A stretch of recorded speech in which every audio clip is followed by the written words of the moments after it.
దేవునికి రెండు విధమైన అట్రిబ్యూట్స్ ఉన్నాయి. కమ్యూనికబుల్ అట్రిబ్యూట్స్ అంటే దేవుడు మనతో పంచుకునే అట్రిబ్యూట్స్. మానవులతో, దేవుని యొక్క ఉన్నతమైన సృష్టి అయిన మానవులతో ఆయన పంచుకునే క్యారెక్టర్స్ కొన్ని ఉన్నాయి.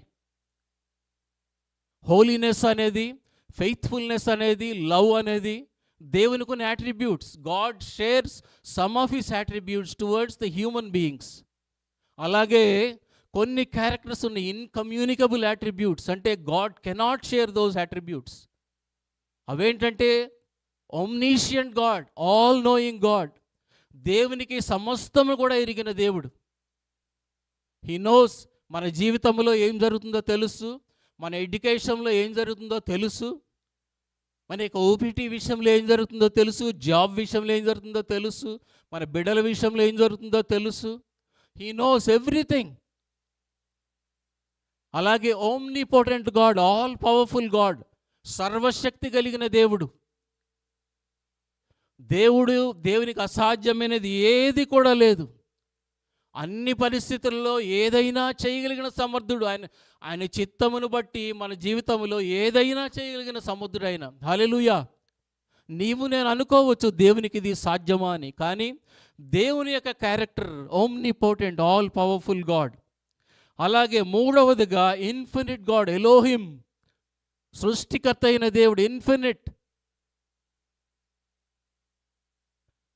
ఆయనకి మరి ఈ లోకంలో సావరిన్ గాడ్. మనమంతా కూడా ఫైనైట్ బీయింగ్స్. మనకున్న జ్ఞానం పరిమితమైనది. మనం పరిమితమైన మనుషులం. We are finite beings. God is infinite. అలాగే నాలుగవ క్యారెక్టర్ ఏంటంటే omni present God. He is present everywhere all the time. ఈ యొక్క యాట్రిబ్యూట్ దేవుని ఈ క్యారెక్టరిస్టిక్స్. అలాగే ఇమ్యూటబిలిటీ అంటే అన్చేంజింగ్ గాడ్. దేవుడు చేంజ్ అవ్వడు. ఆనాడు ఏ విధంగా ఇశ్రాయేలు జీవితంలో దేవుడు కార్యము జరిగించారో ఈనాడు కూడా ద లార్డ్ ఈజ్ సేమ్. దేవుడు ఈ పరిస్థితుల్లో, ఈ దినాల్లో కూడా అటువంటి ఆశ్చర్య కార్యాలు జరిగించటకు సమర్థుడైన దేవుడు. హల్లెలూయా. If we have to understand the faithfulness of God, we have to look at the other attributes.